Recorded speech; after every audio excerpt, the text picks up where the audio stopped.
I'm good. You're good? Okay. I brought my own. Well, the first question I want to ask you, because, conventions, basically, they're celebrations of geekdom. I'm a geek. I think a lot of us are geeks out there. Do you geek out about anything? Are you a geek? Are you a fan of anything? Are you passionate about any particular thing? I'm so on the inside of geekdom that it's just like normal stuff to me. I gave birth to a geek too, my son Django, all of it, into all of it. So yeah, it's just kind of a way of life. Right. Yeah, but there's nothing that I get crazy about. Okay. But even like, do you garden geek?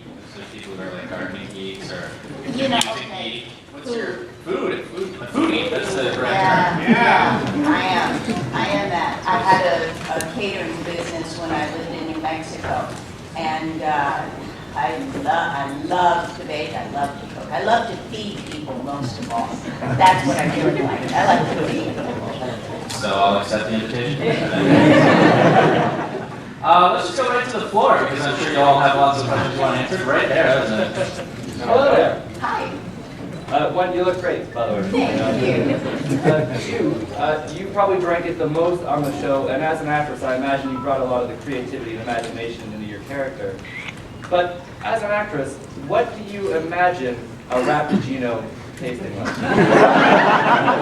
I did think about that. I absolutely thought about that. And it was very much like a mocha. Okay. As a matter of fact, it was often a mocha that I was. More from the floor? Anybody? Because I got questions galore. We can go to here we go. You're also in Battlestar Galactica. Do you think BSG had a bigger impact on the current state of sci-fi on TV than Star Trek did overall? Tough question. Gee whiz. No, personally I don't. I think Star Trek did. Okay, I see Deep Space Nine looking sets in so many movies. I think it really influenced a whole style. Obviously, it had that darker tone DS9 did, but what else separated it from the other Star Trek series that were out there? Well, we didn't go anywhere. Which was a problem for a lot of people. But it was about all the different species being forced together and everything not being perfect. Groups of people who weren't under the time directive and how you work that out. Obviously, there's lots of remakes. We just saw the Hollywood feature film based on the original Star Trek. The sequel coming out sometime soon. Do you think, and there's rumors that this may happen, that Seth MacFarlane, who we've worked with on Family Guy, might be the right guy to reboot Star Trek for TV? Wow, I had not heard that.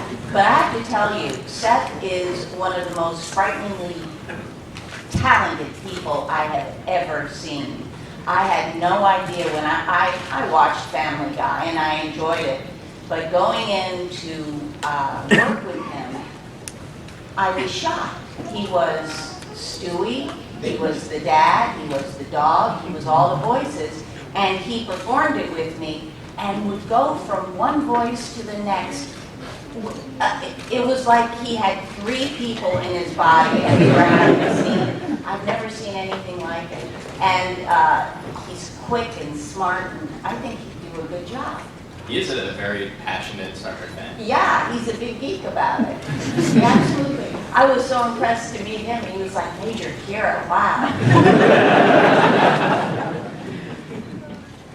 Any questions from the floor? Feel free to throw your vote. We got one right there. White, yeah. Yeah.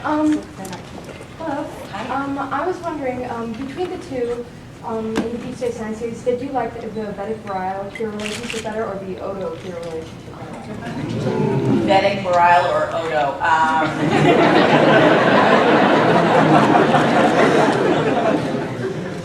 Well, Odo was more versatile.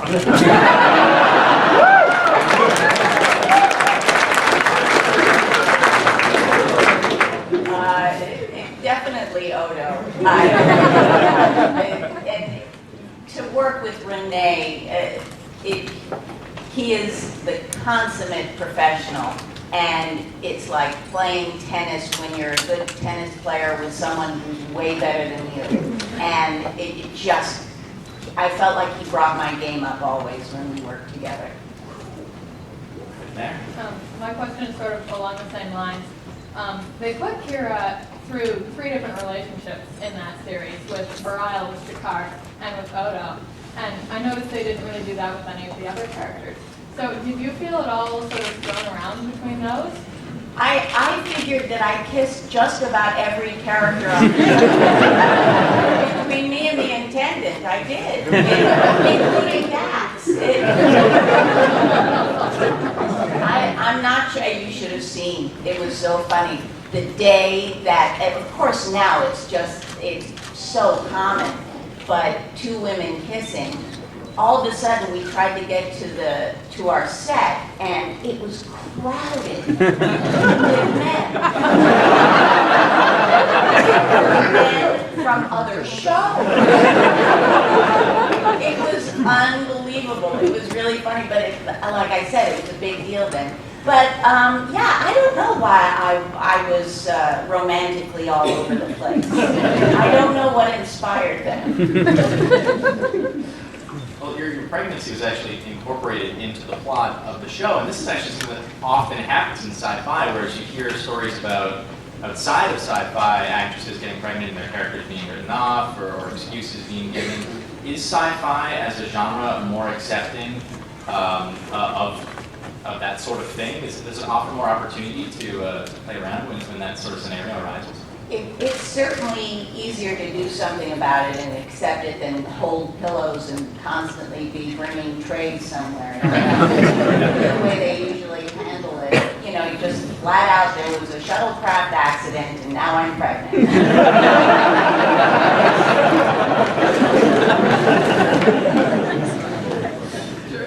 Or from the floor to the side of the room so that oh, you're right there. Yeah. I was just wondering, when Starfleet also had that deep, dirty problem, you know, there was something deep and evil within Starfleet. I noticed it came out with Deep Space Nine. How did it feel that Deep Space Nine opened up the fact that Starfleet was having problems? And 2, when are you going to show up on Big Bang Theory? I know. I'd like to. That would be really fun. That would be really fun. I'd love to work on it. And I think Deep Space Nine was the show to explore all that stuff. I mean, it was the right environment because that's what we were all about.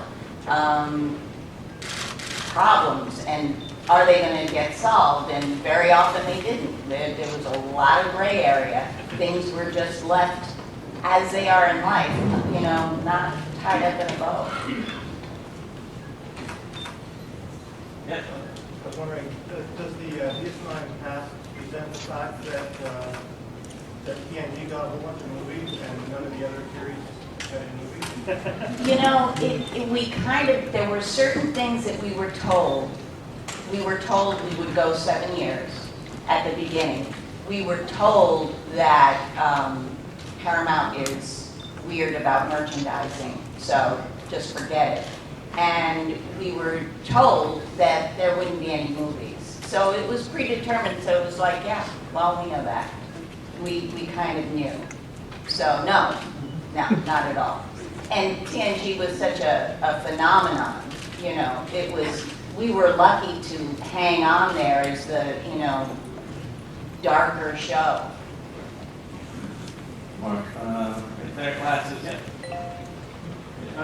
Between the Vince Fontaine hologram version and the dark side mirror version, you played a lot of personalities as Kira Nerys.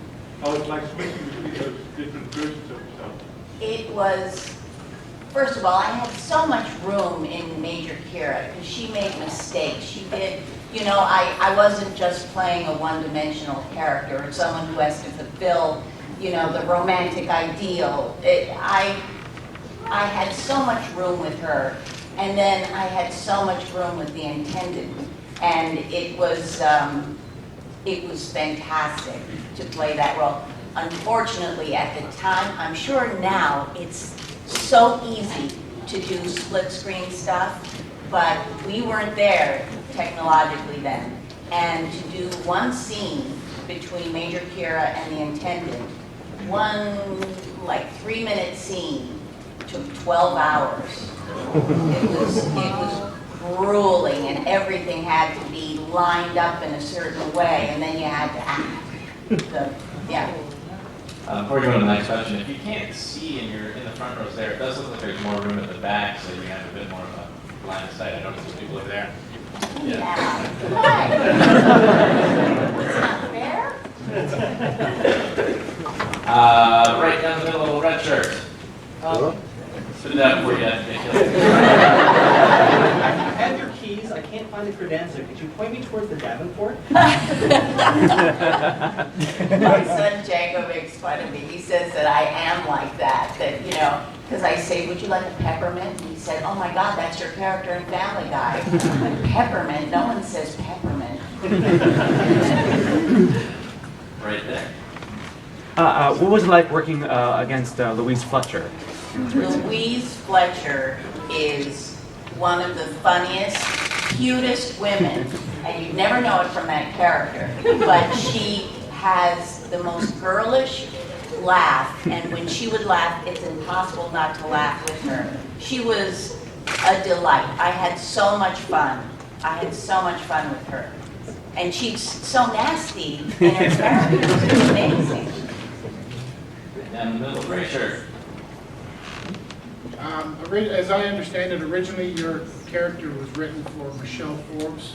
Did it add any extra pressure to you when the show started?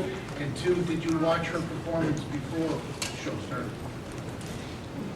No, I never watched her performance. Sometimes when you're doing a show like this, they'll send you a lot of CDs and have you watch. I certainly did that with Battlestar Galactica to get the feel of the show. But there was really no need. I came in and I felt I knew this character inside out, and from the moment I walked in the room for the audition, she was fully formed. So it didn't matter to me. It was mine at that point. Right there, Lee. What was your favorite of the Deep Space Nine sets? You know, the promenade was, it's like, you know, Disneyland is 3/4, you know, size, and Disney World is full on, everything is the right size, the real size. That's the way the promenade was. Everything was so detailed. I remember, of course, I was drunk out of my mind on exhaustion, you know, working 16, 17-hour days for weeks and weeks and weeks. I'd be sitting on the promenade at 2 in the morning looking at this starscape, and I could convince myself I was on a space station really easily. You could just live there. Right here in front. Oh, I was wondering if you have a preference for either stage or film acting. If you didn't hear the question, do I have a preference for stage or film acting, and why? I have this visceral way of feeling about it that I'll just tell you what that is. When I'm backstage waiting to go on, I feel like I'm a panther in the savannah. I'm stalking around, and I know I'm going to get what I need to get. In a film, I feel like I'm in a really nice zoo. You know, it's all, everything is great, you know, but it's a zoo, and I know it. Zoos are safer. Zoos are safer and, you know, and more lucrative. Right there.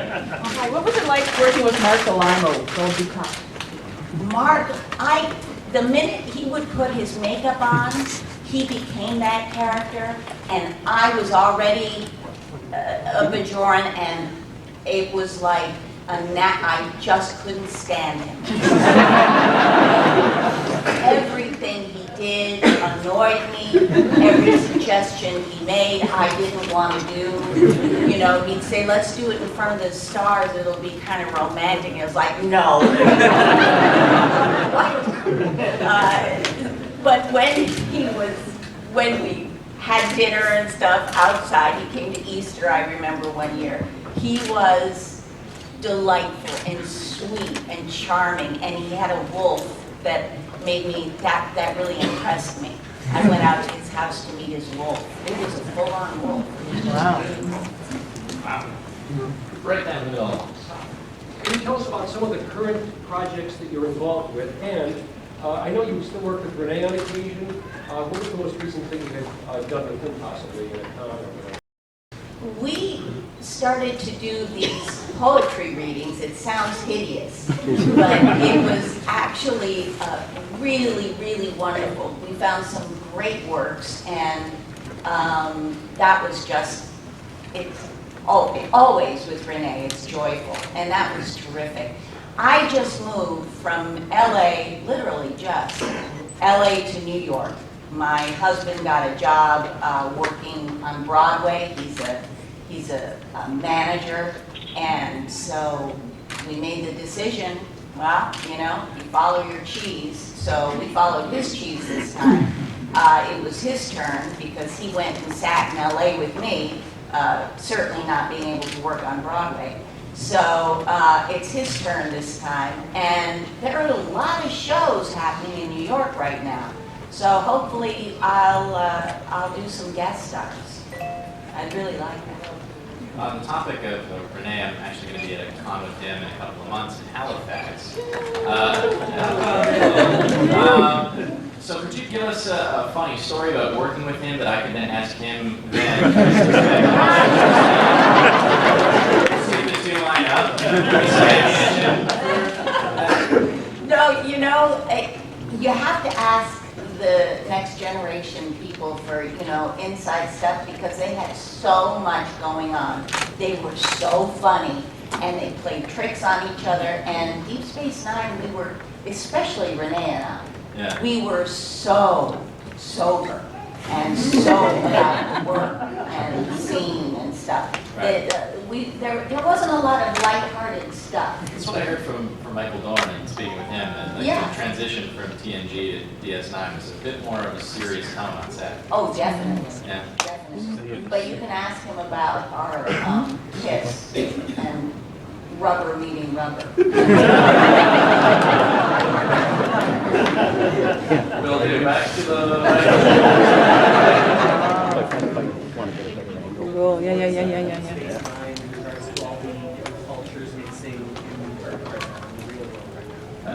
Pointing question. Absolutely. In case you didn't hear, it speaks to today how we've had all these different species crammed together trying to get along with different beliefs and different everything. Yeah, it definitely speaks to today. It definitely does. Is that the power of sci-fi, the fact that it is such a metaphor for a real issue? It's an amazing mirror, and it's one that we feel safe looking in and being able to see truthful things about ourselves, and it's hugely important. I mean, myths and mythology, the stories we tell ourselves to advance ourselves are so important, and science fiction is one of the only places I see it really, really still being developed. On the floor, Russell? Yeah, when it comes to the sets, how much of the sets were like built and how much was green screen? Were there times where you're going, how much do I have to imagine is there? No, the things that you'd have to imagine are the creature jumping at you, you know, or Odo and I, the first time we were together, I had to imagine that because he turned into rain or something. Those were the the challenging thing. Everything on set was real. I mean, all the everything, it was all real. It felt real. Now it seems like, everything is CG, so do you think that that's doing a disservice to actors, or can you step up and still, deliver the same performance? It's just different. Yeah. It's just different. And you can deliver the same performance, but you're going to go through different things to get it. Maybe a few more steps. Sure. I was just curious about your experience on Torchwood, and because it is a British TV show that became an American show, was there a difference between the two, and how was it working with John Barrowman and that cast compared to DS9? Oh my God. John is out of his mind. He is out of his mind. All I did was laugh on that set. And he's a real gentleman. I'll tell you a quick story. It's a tradition when you're on a show when you finished your work, you completed the work on the show, the AD says, and that's a good night and goodbye to the now visitor. And it's just like, it gives people a chance to say goodbye and whatever they wanted to say to you, and it's just done. Well, this AD didn't do it. And so it was like, no big deal. So I'm going to my trailer to change into my real clothes, and John comes flapping in that coat. He's like, oh, no, you don't. And I said, don't, please, it doesn't matter. And he grabbed me and he said, you're coming back to set, and he's going to say it. And he dragged me back. It was, they were much looser than Deep Space Nine. There's no seriousness there. None at all, and they were delightful, all of them. Way in the back. Oh, it's like Greek Corps. Hey. I'm wondering if you had a chance to go back to playing Major Kira or Colonel Kira, is there any aspects of the character that you feel hadn't been explored in the show that you'd like to, maybe advance a bit further?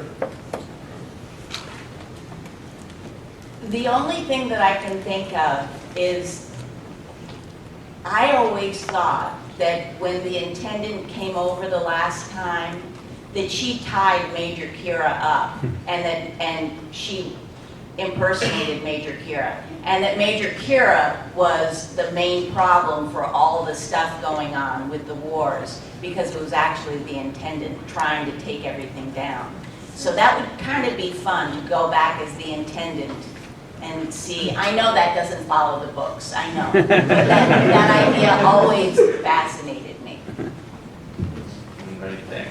A friend of mine are trying to teach a Star Trek and leadership course at the UNB. Cool. And so we were just wondering if you could comment on Major Kira's leadership style and how being an outsider in Starfleet and that command structure kind of influenced your performance. I'd say that her style was jump in and expect everyone to follow suit. Certainly someone who wouldn't just make an order, but would lead right into battle. So I'd say that's her style. And what was the other question? Coming from Major Oh. and being like in the Starfleet command structure, how did that? Oh, it certainly affected my character. Over 7 years, I became like a different person. I had so much anger and so little patience for what the Federation did. And by the end of it, I saw the good and was behind it. I had a question about your story arc of faith.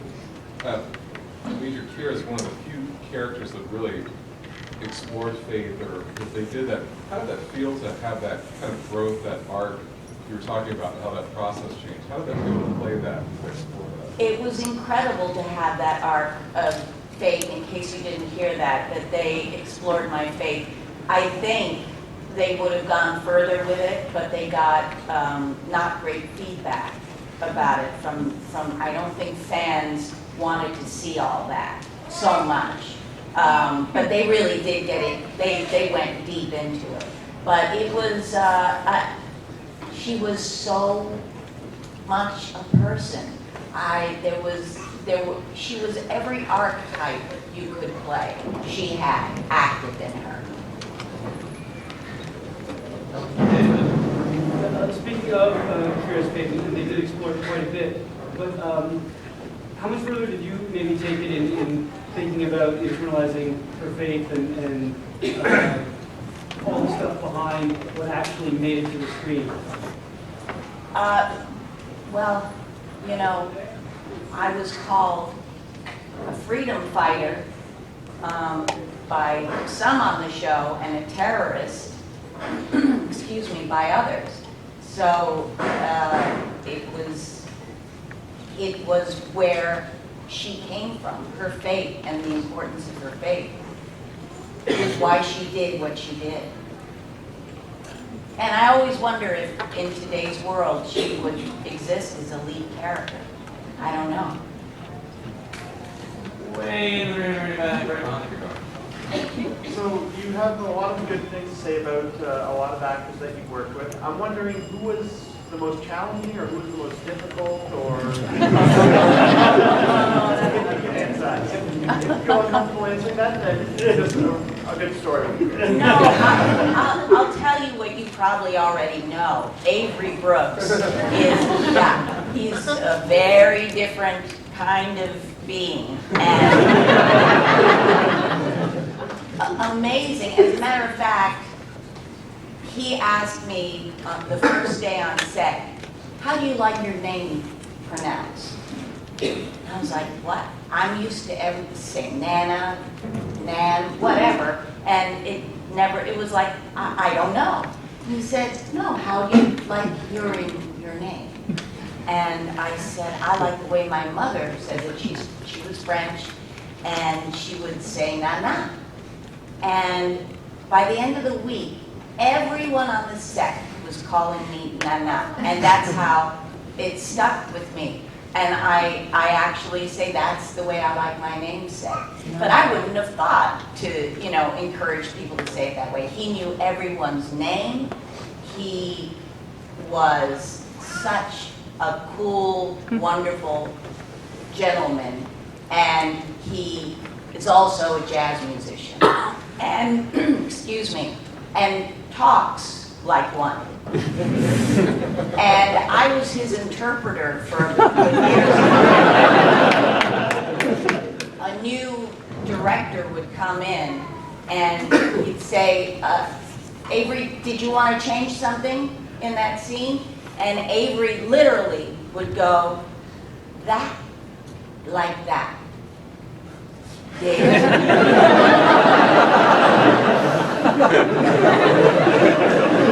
I'm not kidding.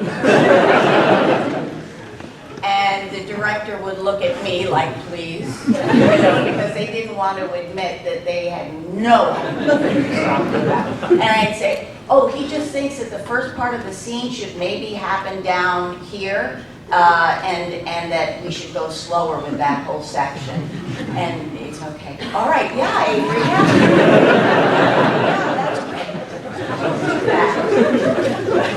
But if you spend enough time with him, you completely got what he was talking about. His shorthand made absolute sense. It made absolute sense to me.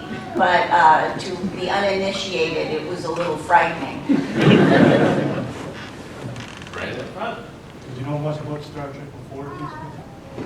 Did I know much about Star Trek? I love your hair. I love that. When I was a young dancer on Broadway, I would watch the original Star Trek, the reruns, every single night. It played on Channel 11 at 6 o'clock. I'd eat dinner and watch Star Trek and then go to work and do my thing. But it was part of my routine for forever. So that's what I knew about it. What do you think it is about the franchise that continues to propel it forward, that it brings in new fans all the time? The crowd of people here, there's probably a few who were too young to watch DS9 when it was originally on. on air, but they're here now to see you. What is it that's so magical about the franchise? Mythology. I really believe it's very much mythology and a way for us to look at issues in a new light, in a light that doesn't scare us. I know you were saying that you wanted to dance on Broadway, but how much of that was influenced by the late Sid Charisse? Ah, my aunt. Sid, when she was 17, met my very dashing uncle, who was a ballet teacher, and he taught her her gorgeous arms, and then married her. And Sid was one of the most beautiful dancers. But my uncle, my mother, was one of 11 children, and my grandmother, Calliope Charisse, did a vaudeville show with her 11 children. So they were all dancers. From the time my mother was 2 years old, she was on stage dancing. So the Charisse name goes back a ways in terms of dancers. Actually, as a follow-up to the gentleman's question, when you knew Star Trek growing up as a child and came into Deep Space Nine being such a departure from the usual, what did you think of it when you actually got into it? When I actually got into Deep Space Nine, Deep the Space departure Nine, from the usual formula. I would have gotten a tattoo of the station on my head. I was a diehard. I loved the show, and I respected the show, and I knew every day when it was 2 or 4 in the morning, and I was like, oh my God, Buster, my son, who was 2 at the he was newborn at the time. I'd say he's going to be getting up and I'm going to be up with him. I'd still go, I am so lucky to be doing this material, to be able to do something that I feel is important. I'll never forget that. So it was a big deal to me. That side of the room, yeah, right there. How much of Kira's character did you invent yourself versus what was written for you? Did you come up with anything and improv and anything? What was it to the character? They tell you, they say X, Y, and Z needs to be incorporated. But that's kind of like, a cake. Okay, so we've got eggs, butter, and milk. But what I can do, adding other ingredients, it can be a cake you never thought of. So certainly I brought my feelings and my unreasonable passion for things to Kira. What was it like wrapping up 7th season and parting ways with Star Trek? Parting ways with Star Trek.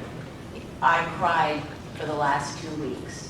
I told you I was a die-hard fan of the show, and I cried for 2 weeks. It was so hard to let go.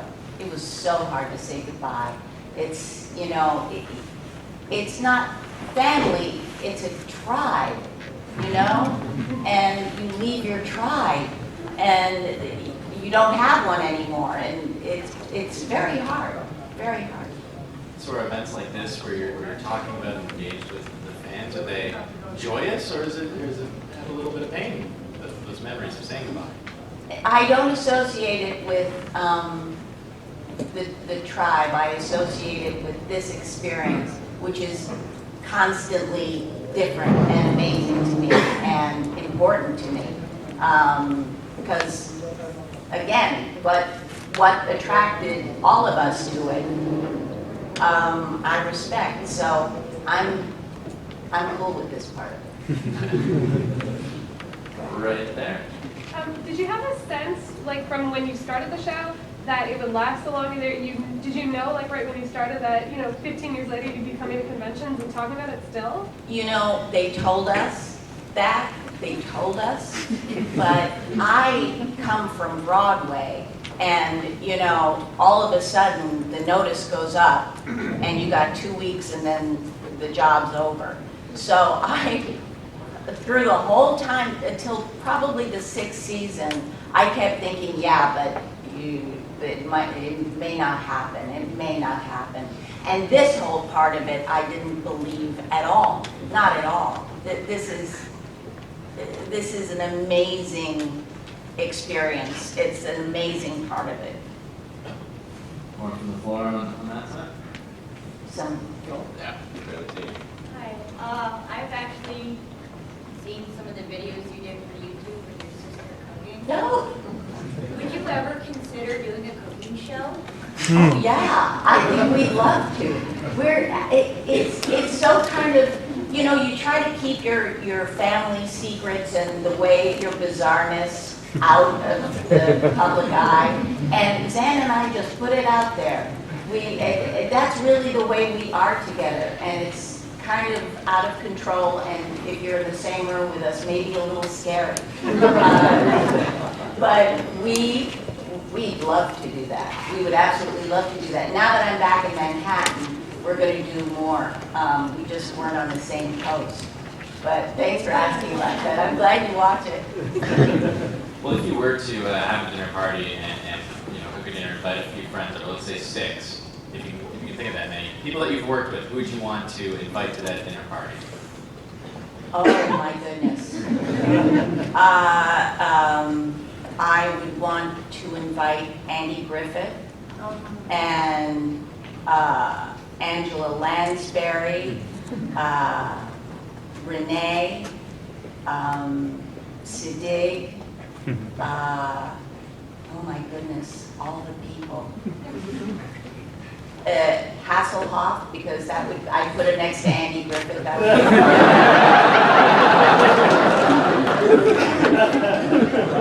it's endless who I'd invite. Good answer, anyway. That's right.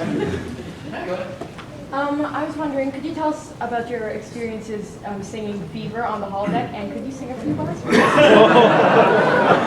Oh my goodness. It was fantastic. They wanted me to sing They Can't Take That Away From Me, which I thought Odo and Kira, it was a perfect choice in a way because they came from friendship and they were such good friends. But I wanted there to be some heat to the relationship too. And I thought Fever was like the perfect thing to do it. Hi. What kind of movies and music do you love? Oh, never know how much.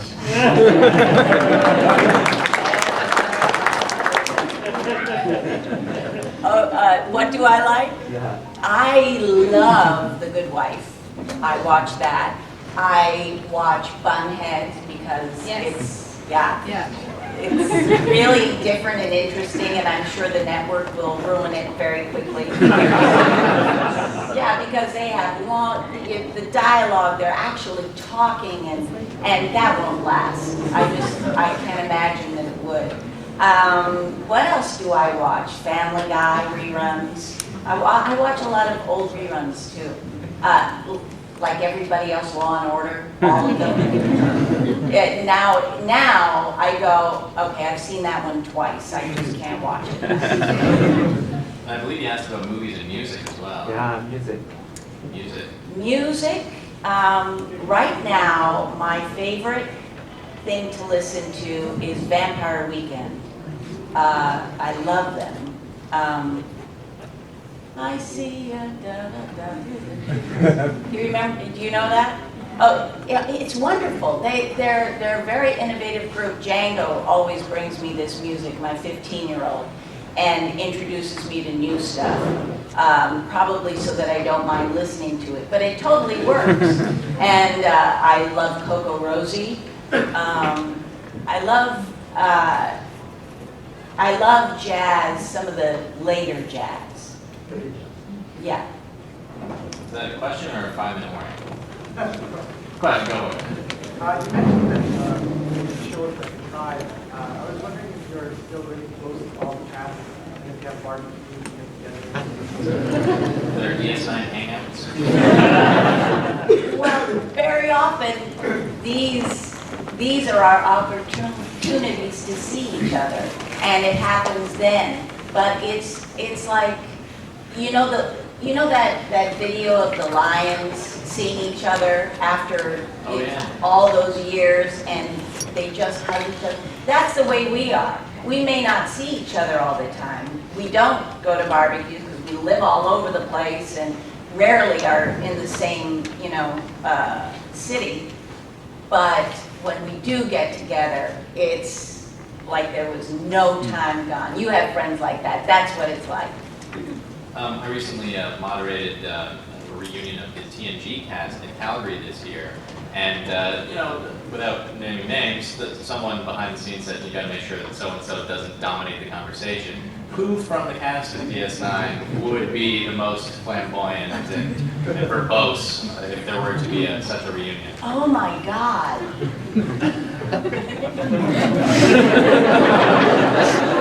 Oh, it might be me.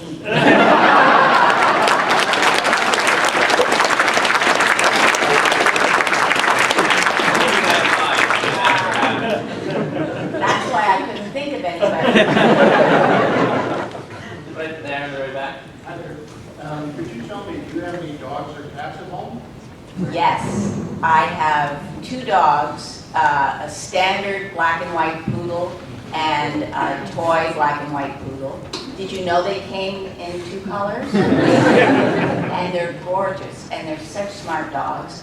And I also have a Kaik parrot who laughs exactly like me and seems to know when someone said a joke or something funny. He just, oh! He even does a little scream, ah! But yeah, he's a wonderful parrot. He's my parrot.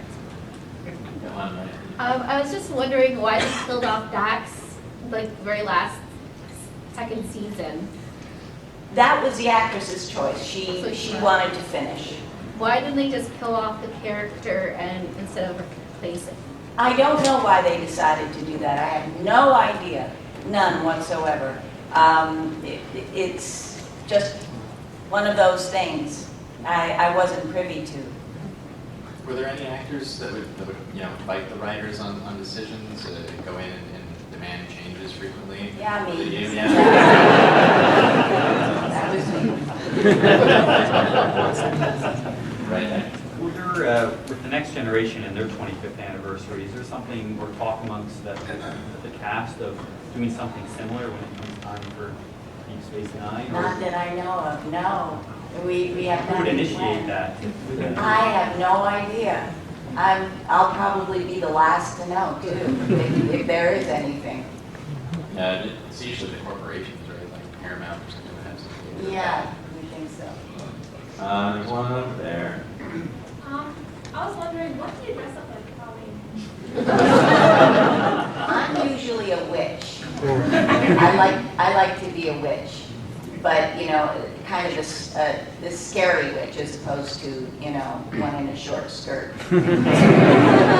If you ever had to cosplay at a convention, come in a costume from some pop culture thing, is there a character that you would like to appear as? Yeah, I think I come as one of those My Little Ponies.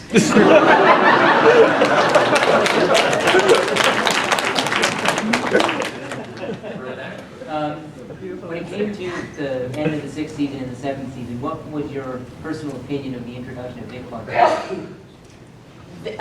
What did I think of bringing Vic Fontaine into it? I loved it. And every time we were on that set, it was fun and wonderful, and he's just a dream.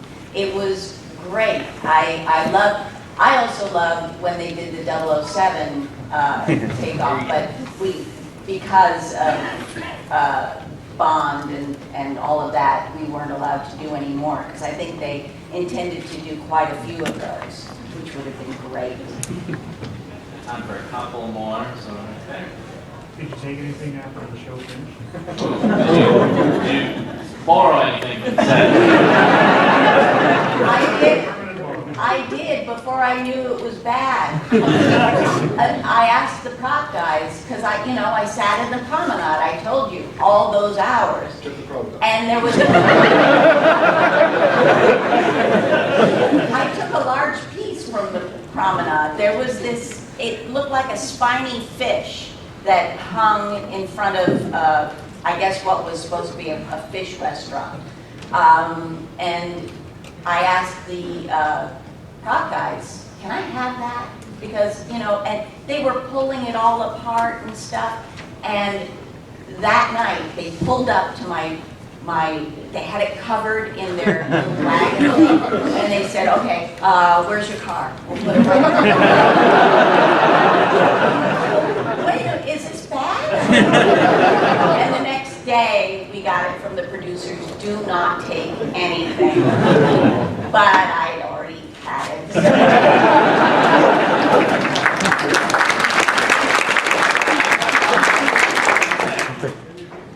Particularly now that you're in New York, are you pursuing any more theater work, and what are some of your stage dream roles?